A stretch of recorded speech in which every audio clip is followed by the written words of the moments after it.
This is Nick Vasella from Electrotech demonstrating our wireless push button. This is a battery-free device, 22 millimeter hole. It comes in multiple different colors, IP65 rated, and it's available as a momentary or maintained push button. The receiver is a DIN rail module powered with 24 volts DC.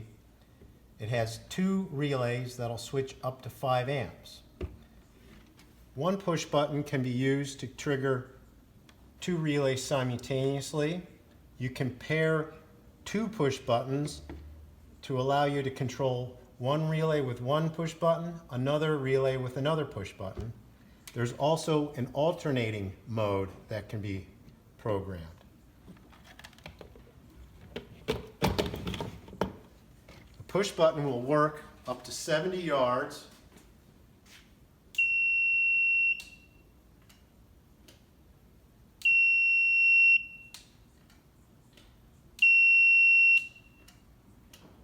And is available from Electrotech. Thank you.